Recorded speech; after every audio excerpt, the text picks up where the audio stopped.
सुनीता चौधरी, ज्योति सेन, कोमल वर्मा, प्रिया राठौर, पूजा कुमावत, पिंकी चौधरी, तनुप्रिया, नीतू बागड़ी, सृष्टि गोयल, मनीषा, निकिता चौधरी, अनीता जागीर, कोमल वर्मा, सुनीता चौधरी, ज्योति सेन, मनीषा। हाँ बेटा, अभी करते हैं स्टार्ट। पाइनस का चल रहा था कल, पाइनस ही करेंगे अभी।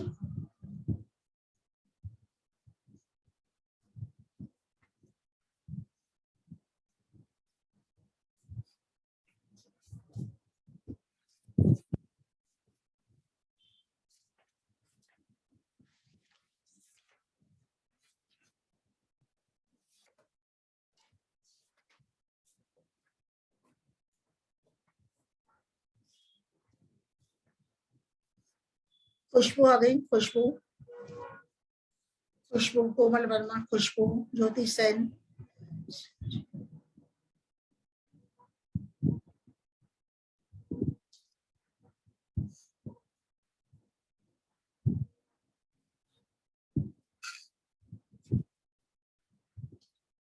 अपेक्षा दामोद, अपेक्षा, खुशबू, कोमल वर्मा,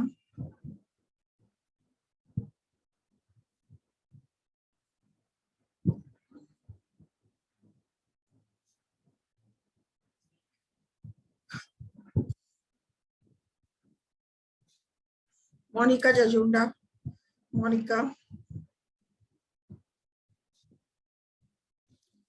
लता आ गई, मोनिका आ गई,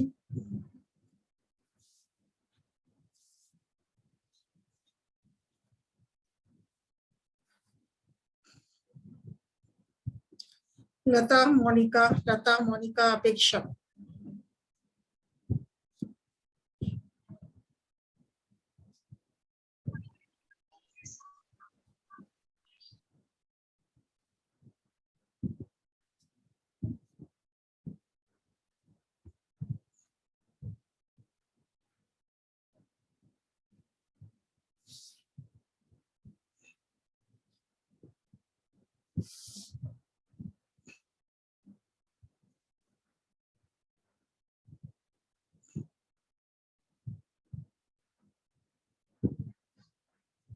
निकिता अंजना,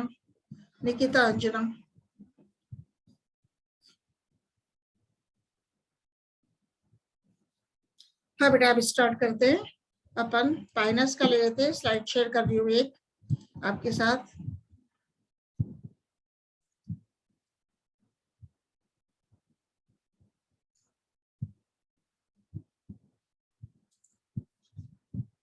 पाइनस की लीव्स के बारे में बताएंगे आपको आज, फिर एनाटॉमी ऑफ पाइनस, तो पाइनस का स्टेम तो बता दिया था कल। अब अपन पढ़ेंगे कि पाइनस में पत्तियां दो प्रकार की होती हैं। पाइनस में पत्तियां डाइमॉर्फिक होती हैं, द्विरूपी होती हैं। एक तो है स्केली लीव्स, शल्कपर्ण, व फोलिएज लीव्स। तो अब अपन पढ़ेंगे शल्कपर्ण कैसी होती हैं। स्केली लीव्स, ये पर्ण गहरे भूरे रंग की पतली झिल्ली नुमा छोटी संरचना है। कैसी है? पतली झिल्ली नुमा छोटी संरचना है, जो सीमित तथा असीमित वृद्धि की शाखाओं पर मिलते हैं। ये मतलब स्केली लीव्स नई कलिकाओं की रक्षा करती हैं तथा नमी प्रदान करती हैं। और स्केली लीव्स में शल्कपर्ण में फोटोसिंथेसिस, प्रकाश संश्लेषण नहीं होता है, और ये शल्क पत्र बाद में झड़ जाते हैं। ये शल्क पत्र बाद में झड़ जाते हैं।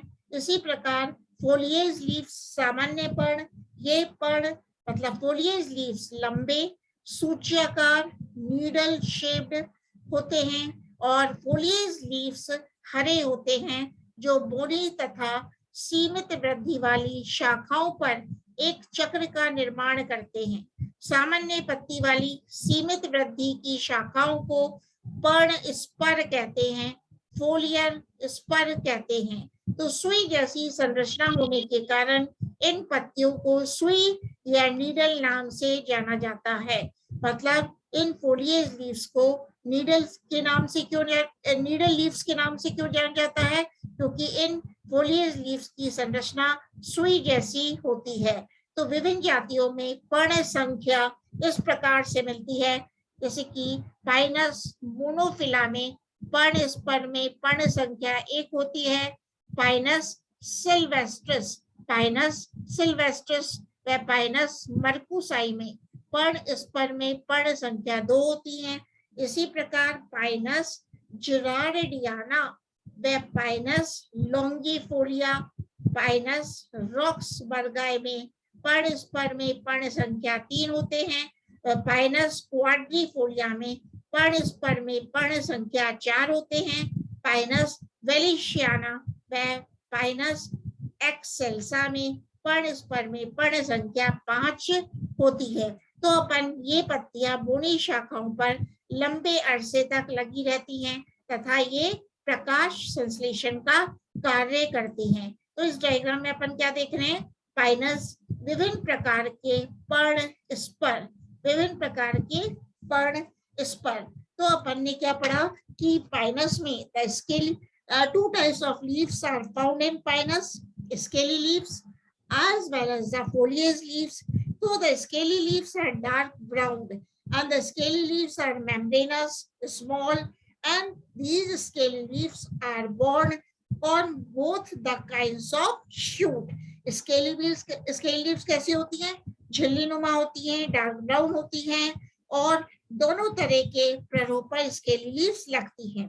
These scaly leaves do not help in photosynthesis and the major function of the scaly leaves is protection of the young buds, and the scaly leaves fall off as the branches mature. So the scaly leaves on the dwarf sheets have a distinct midrib and they are called as cataphyllus. Scaly leaves को और क्या कहते हैं, cataphyllus. They help in keeping branches moist by conserving water. And now what about the foliage leaves? The foliage leaves are green, simple, evergreen, acicular. Acicular माने needle shaped. Acicular माने जो foliage leaves हैं वो सुई जैसी होती हैं, acicular होती हैं, needle shaped होती हैं, and these foliage leaves are spirally arranged and remain attached to the shoot for a very long time. These foliage leaves are borne only on the dwarf shoot. A dwarf shoot with a group of needle-like foliage leaves is called as foliar spur. So the number of needles in a spur varies in different species. For example, Pinus monophylla is monofoliar. तो monofoliar से आप क्या समझते हो? With it has a single needle. Pinus sylvestris and Pinus mercusii are bifoliar. तो bifoliar का मतलब है 2 needles. It has 2 needles. अब हिंदी में अपन एनाटॉमी लेंगे।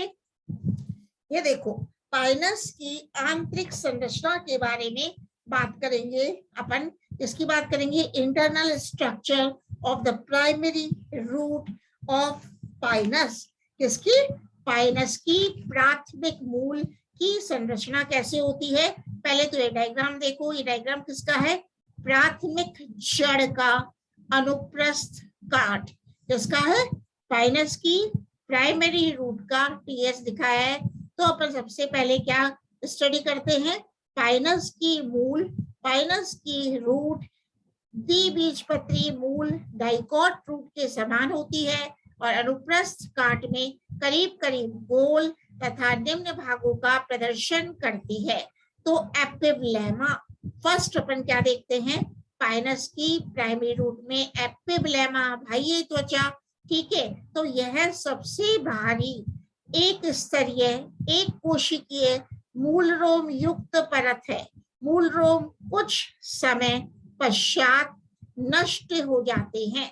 मतलब this is the outermost single layer epiblema. अब है कॉर्टेक्स, वल्कुट है। तो वल्कुट है, इसके आप डायग्राम में देख रहे हो। वल्कुट किसका बना होता है? यह मृदुकीय कोशिकाओं का बहुस्तरीय भाग है। मतलब कॉर्टेक्स कंसिस्ट ऑफ पेरेन्काइमेटस सेल्स। यह कॉर्टेक्स वल्कुट मृदुतकीय कोशिकाओं का बहुस्तरीय भाग है जिसमें कुछ कोशिकाओं में रेजिनस पदार्थ भरा रहता है। एक है एंडोडर्मिस, तो अरीय भित्तियों पर स्थूलन युक्त वल्कुट की सबसे अंदर की एकल परत है। नेक्स्ट इज पेरिसाइकिल, तो एंडोडर्मिस के भीतर मृदुतकीय कोशिका युक्त बहुस्तरीय भाग पेरिसाइकिल कहलाता है। बेटा जैसे मैं एरो घुमा रही हूँ, दिस इज द पेरिसाइकिल। ठीक है, अब अपन पढ़ते हैं संवहन ऊतक वेस्क्युलर टिश्यूज। तो मूल के पाइनस की जो मूल है, पाइनस मूल के मध्य में 2 से 4 अरीय वेस्क्युलर बंडल्स मिलते हैं। देखना बेटा 2 से 4 अरीय वेस्क्युलर बंडल्स मिलते हैं। इनका प्रोटोजाइलम वाई आकृति का होता है। ये देखो जो प्रोटोजाइलम है, एक तो है, ये तो है मेटाजाइलम, और जो प्रोटोजाइलम है ये वाई की आकृति का होता है। तो इनका प्रोटोजाइलम वाई आकृति का होता है। प्रत्येक द्विभाजित प्रोटोजाइलम के बीच में एक रेजिन कैनाल होती है, रेजिन कैनाल पाई जाती है, और संवहन पूल बाह्य आदिदारुक एग्जार्च होते हैं। जाइलम सिर्फ वाहिनिकाओं का बना होता है, ट्रेकेट्स का बना होता है, तथा वाहिका वेसल्स अनुपस्थित होती हैं। तो जाइलम पूल के एकांतरण में सामान्य संख्या में फ्लोएम पूल मिलते हैं। फ्लोएम चाली नलिका, सीव ट्यूब्स तथा फ्लोएम प्रदूतक, फ्लोएम पैरेन्काइमा का बना होता है, जिनमें सह कोशिकाएं कंपेनियन सेल्स अनुपस्थित रहती हैं। तो फ्लोएम में टेनिन कोशिकाएं भी मिलती हैं। मज्जा पित्त अल्प विकसित होता है, और यह अल्प विकसित मृदुतकीय स्टार्च अथवा टेनिन युक्त केंद्रीय भाग है। तो अपन ने क्या देखा, primary structure of the root in Pinus. तो the internal structure of Pinus root is same as the transverse section of a young dicot root. So the young root of pinus is surrounded by an outermost layer called epidermis or epiblema. So what is epiblema? It is made up of tightly oppressed cells and it gives out multicellular root hair. Epiblema और epidermis से क्या निकलते हैं? Root hair, मूल रोम निकलते हैं। अब next is cortex. So the cortex in the pinus root is a wide zone of parenchymatous cells. Cortex किसका बना होता है? parenchymatous cells का, मृदुत की कोशिकाओं का बना होता है। And cortex is made up of 4 to 5 layers of parenchymatous cells, some of which are filled with the resinous substance. Next is the endodermis. So endodermis consists of brownish layer of suberized cells containing tannin. These cells have typical thickening bands on their radial walls. Next is the pericycle. The endodermis is followed by a multi-layered zone of parenchymatous cells which produce pericycle, which contain tannin as well as starch. Next is the vascular bundle. The vascular bundle is a diarch, occasionally triarch or tetrarch. Vascular bundle कैसा होता है? It is diarch. The higher number is up to 6 with radial and exarch vascular bundles. The protoxylem bifurcates to produce a Y-shaped structure, and a resin duct lies in between the two arms of the protoxylem. तो एक उसी को share करती हूँ मैं, जैसे आपको बता दिया मैंने पित्त कैसी होती है पाइनस की मूल में, ये अल्प विकसित मृदुत के स्टार्च अथवा टेनिन युक्त केंद्रीय भाग है। अब अपन पाइनस में देखेंगे सेकेंडरी ग्रोथ इन पाइनस।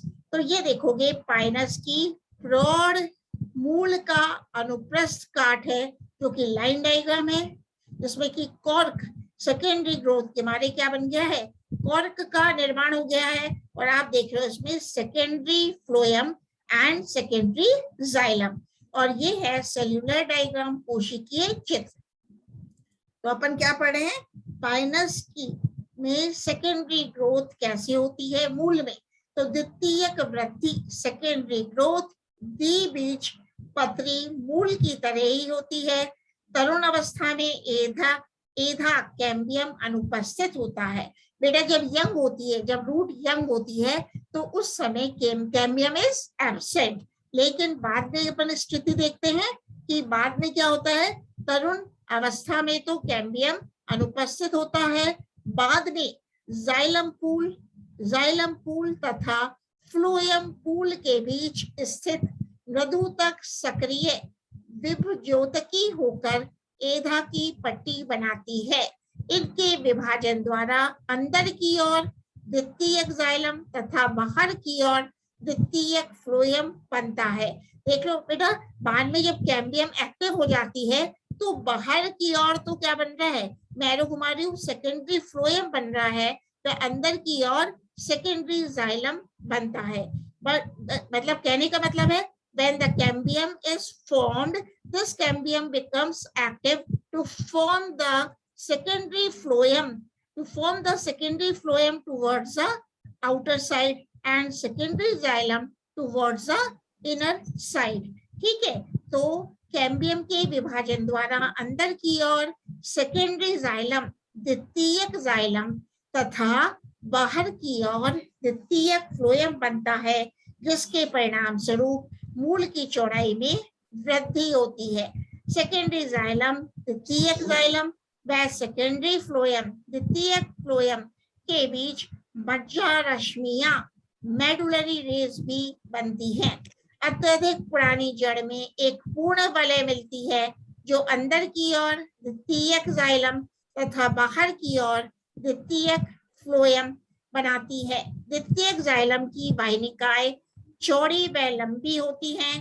प्राथमिक जाइलम अन्य द्वितीयक ऊतकों के दाब के कारण नष्ट हो जाता है। तो इस डायग्राम में आप देख रहे हो प्राइमरी जाइलम नष्ट हो जाता है। ये जो प्राइमरी जाइलम है जो दिख रहा है वो अन्य ऊतकों के दाब के मारे बाद में नष्ट हो जाता है।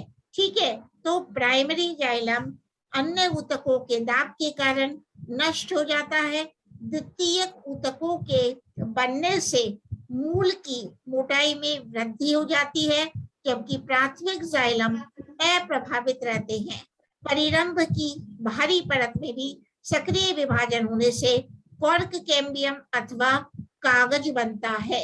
मतलब पेरिसाइकिल जो है उसकी बाहरी परत में जब बेटा डिवीजन होता है तो उससे क्या बन जाता है, कॉर्क कैम्बियम का निर्माण हो जाता है। अब कॉर्क कैम्बियम बाहर की ओर तो कॉर्क बनाती है, देख रहे हो डायग्राम में, कॉर्क कैम्बियम बाहर की ओर तो कॉर्क का निर्माण करती है और अंदर की तरफ सेकेंडरी वल्कुट बनता है, सेकेंडरी कॉर्टेक्स बनता है।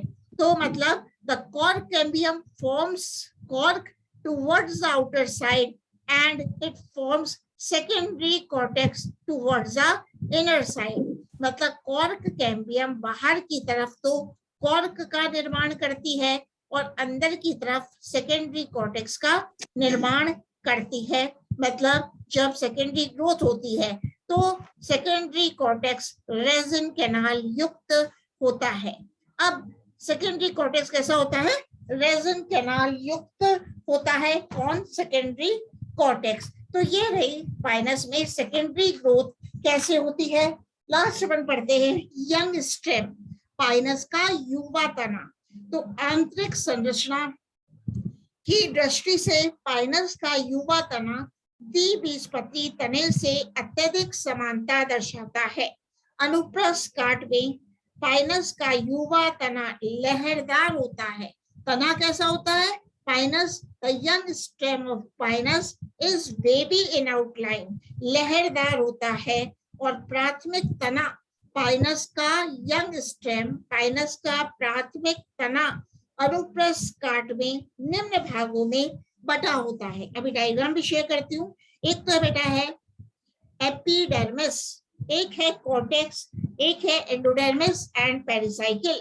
तो बाह्य त्वचा को देखेंगे तो ये है मोटी उप त्वचा क्यूटिकल से ढकी सघन रूप से व्यवस्थित एकल स्तरीय परत होती है।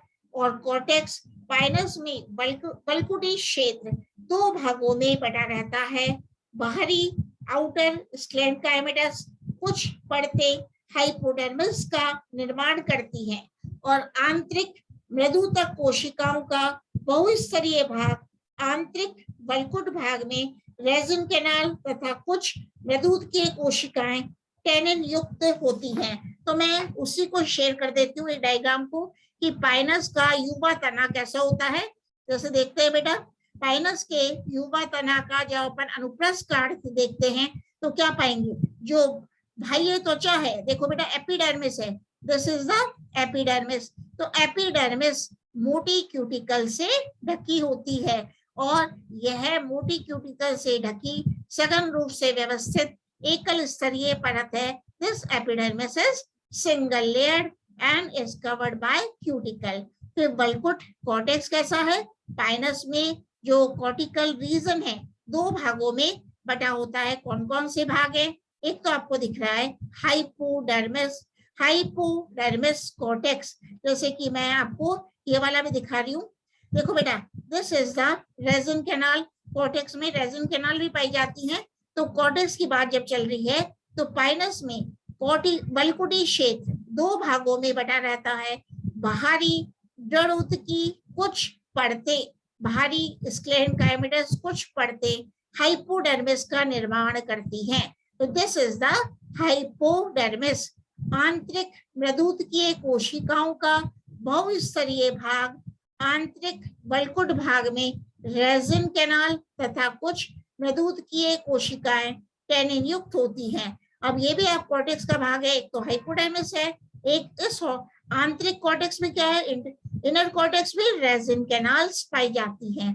ठीक है, रेजिन कैनाल्स पाई जाती हैं और रेजिन कैनाल्स पाई जाती है, रेजिन नाल आवरण द्वारा घिरी रहती है। रेजिन कैनाल आवरण द्वारा घिरी रहती है तथा अंदर की ओर स्रावी कोशिकाओं की एक ग्रंथि में परत होती है जो एपिथेलियल सेल्स कहलाती हैं। इसका कार्य रेजिन स्रावित करना होता है। इसका कार्य रेजिन स्रावित करना होता है। नेक्स्ट बात करते हैं एंडोडर्मिस एंड पेरिसाइकिल। तो बल्कुट के सबसे अंदर की परत एंडोडर्मिस बनाती है। इसके भीतर दो से तीन स्तरीय परिरंभ भी होती है। 2 से 3 स्तरीय आप देख रहे हो परिरंभ भी होती है। This is the endodermis and this is the pericycle परिरंभ। परिरंभ भी एंडोडर्मिस के समान अस्पष्ट तथा अविभेदित होता है। तो अपन अब देखते हैं vascular tissue in the young stem of Pinus. तो पाइनस के युवा तने में संवहन ऊतक कैसा होता है, तो करीब 10 तक अंतः आदिदारुक संवहन पूल एंडार्क वेस्क्युलर बंडल एक वलय के रूप में मिलते हैं। तो ये देखो, these vascular bundles are found in the form of a ring। ये दिख रहा है आपको, these vascular bundles, पाइनस का तरुण स्टेम का काट है, तो these are the vascular bundles, मैं एरो घुमा रही हूँ, और ये एक वलय के रूप में मिलते हैं, एक रिंग के रूप में मिलते हैं। तो अपन क्या देख रहे हैं कि जो वेस्कुलर बंडल्स हैं वो एक वलय के रूप में मिलते हैं जो कॉन्जॉइंट, कोलेटरल, समपार्श्विक तथा वर्धी होते हैं। वर्धी माने the vascular bundles as you see in the diagram are open. Why open? Because vascular bundles में कैम्बियम पाई जाती है। तो इस स्थिति को क्या बोलेंगे, जो संवहन पूल वर्धी होते हैं, ओपन होते हैं, because of the presence of cambium. इनमें एधा उपस्थित होती है। तो संवहन पूल कैसे हैं, ये होते हैं, वर्धी होते हैं। संवहन पूलों वेस्कुलर टिश्यूज के मध्य मेडुलरी रेज होती है, प्राथमिक मज्जा किरणें होती हैं, और ये क्या करती है, प्राथमिक मज्जा किरणें मज्जा को, पित्त को बल्कुट से जोड़ने वाला मृदुतकीय क्षेत्र है। ये देखो बेटा, इसमें आप देख रहे हो लंबी लंबी मेडुलरी रेज दिखाई हैं, These are the medullary rays in the stem of Pinus. तो ये पित्त को कॉर्टेक्स से जोड़ने का काम करती हैं। मतलब ये जो मेडुलरी रेज है, मज्जा किरणें हैं, वो मज्जा को, पित्त को वल्कुट से जोड़ने वाला मृदुतकीय क्षेत्र है। जाइलम में जाइलम, मृदुतक, जाइलम पैरेन्काइमा तथा वाहिनिकाएं होती हैं। Xylem consist of xylem parenchyma and tracheids. इनमें वेसल्स का अभाव होता है, इनमें बेटा वाहिकाओं का अभाव होता है। और प्रोटोजाइलम वाहिनिका में वलयाकार एन्युलर और स्पाइरल थिकनिंग्स पाई जाती हैं तथा मेटाजाइलम वाहिनिका में जालिकावत स्थूलन पाया जाता है। तो मेटाजाइलम की वाहिनिकाओं की अरीय भित्ति पर परिवेशित गर्त भी मिलते हैं। पाइनस में फ्लोएम, चालनी कोशिका, सीव सेल्स तथा फ्लोएम मृदुतक द्वारा बना होता है। मतलब phloem is made up of sieve cells and phloem parenchyma and the phloem lacks the companion cells. Pinus के युवा तने में फ्लोएम में सह कोशिकाओं का पूर्णतया अभाव होता है। जाइलम तथा फ्लोएम के बीच एक पट्टिका के रूप में एधा मिलती है जो 2 से 3 ईंट की आकृति की कोशिकाओं से मिलकर बनी होती है। मतलब जाइलम तथा फ्लोएम के बीच एक पट्टिका के रूप में एधा मिलती है जो 2 से 3 परतीय ईंट की आकृति की कोशिकाओं से मिलकर बनी होती है। और मज्जा तने के केंद्र का मृदुतकीय भाग मज्जा का निर्माण करता है। ठीक है, इस प्रकार अपन ने क्या देखा, पाइनस के युवा तने की काट देखी। इसी प्रकार रेजिन कैनाल, तो वल्कुट तथा जाइलम में कई रेजिन नलिकाएं बिखरी हुई पाई जाती हैं और प्रत्येक रेजिन नलिका में बाहर की ओर डोडोतक कोशिकाओं की परत मिलती है तथा अंदर की ओर एपिथेलियम कोशिकाएं होती हैं जो रेजिनी पदार्थ का स्रवण करती हैं। तो इस प्रकार अपन ने देखा पाइनस का यंग स्टेम एंड पाइनस की के बारे में चर्चा करी। अब कोई क्वेश्चन है आपका तो आप पूछ लो, नहीं तो उस क्वेश्चनों के बारे में आप मुझे बताओ कि बेटा, अब मैं क्वेश्चन पूछ लेती हूँ। चिलगोजा क्या है? चिलगोजा क्या है बेटा? बीज है, पुष्प जल है, सरस फल है या जड़ है? चिलगोजा क्या है? बीज। चिलगोजा क्या है बेटा? आंसर दो। चिलगोजा क्या है? चिलगोजा क्या है? बीज है, पुष्प जल है, सरस फल है, जड़ है? बताओ इसमें से कौन क्या है? बीज है। हाँ बीज है। किससे बताया बीज है? सही बता रहे हो, बीज है। किससे बताया? प्रतिभा। ठीक है बेटा, बीज है।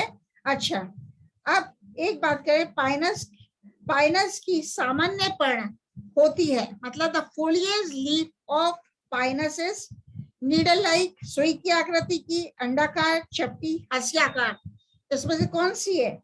पाइनस की जो हाँ बेटा, सूर्याकार, सुई के समान, बिल्कुल सही बताया। किसने जवाब दिया है? मैम पिंकी। अच्छा बताया बेटा। अच्छा, अब पंखदार बीज, विंग्ड सीड्स, पंखदार बीज किस जिम्नोस्पर्म में मिलते हैं? जिम्नोस्पर्म का नाम है साइकस, टेक्सस, एफिड्रा और पाइनस। पंखदार बीज किस जिम्नोस्पर्म में मिलते हैं? कोई भी बताओ। Cycas, Pinus, Texas, ephedra. Ephedra गलत है बेटा। मैम पाइनस बिल्कुल सही है। पाइनस सही है। किसने बताया? पाइनस बिल्कुल सही बताया। पाइनस से मिलते हैं। पिंकी अच्छा बताया, सही बताया। अच्छा, पाइनस किस ऑर्डर में आता है? पाइनस किस गण में आता है? गण के नाम बोल रही हूँ मैं, किस ऑर्डर में आता है? टेक्सेल्स है, नीटेल्स, कॉनिफेरल्स, गिंगोएल्स। कौन से गण में, कौन से ऑर्डर में? किसमें बेटा? कॉनिफेरस बिल्कुल सही बताया। कॉनिफेरस किससे? पिंकी नहीं बताया है? प्रतिभा ने।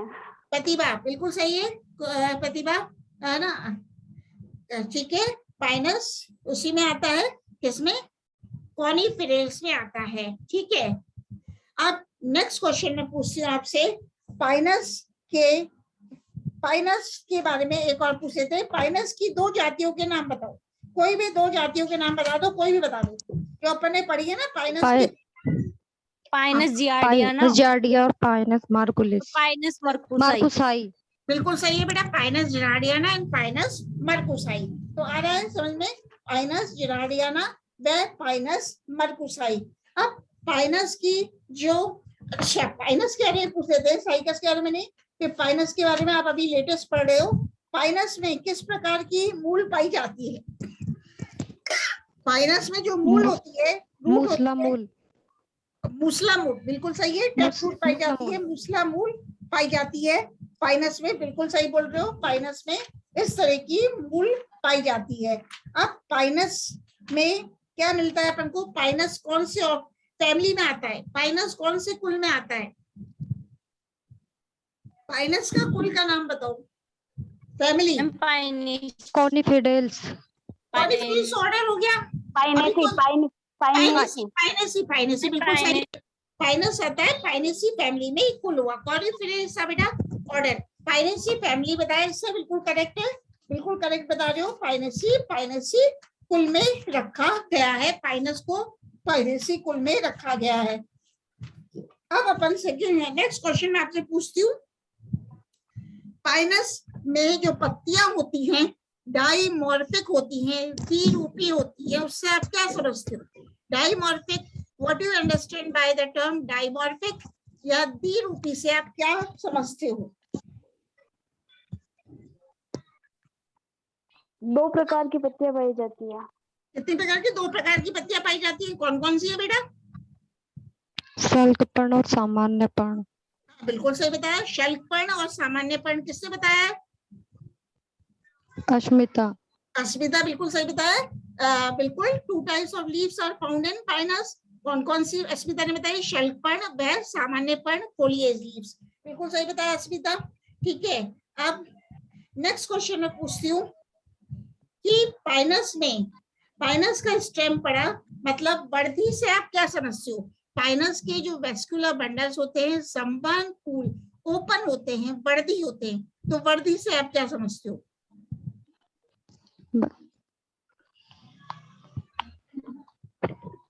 खुले हुए होते हैं मैम, जो जाइलम होता है वो। खुले मत बोलो बेटा, पाइनस में कैम्बियम पाई जाता है ना, पाइनस के जो वेस्कुलर बंडल्स होते हैं ना उसमें, हाँ एधा पाई जाती है, ये सही है, एधा पाई जाती है। और इसका मतलब वर्धी का मतलब होता है पाइनस, हाँ एधा पाई जाती है। एधा के because of the presence of cambium, एधा की उपस्थिति के मारे ही पाइनस में द्वितीयक वृद्धि होती है, एधा पाई जाती है, खुले हुए वेस्कुलर बंडल्स पाए जाते हैं। तो ठीक है बेटा, यहाँ तक तो आ ही रहा है आप लोगों को, और मैंने आपको वो भी भेजी थी PDF, उसमें भी पढ़ना, ठीक है बेटा।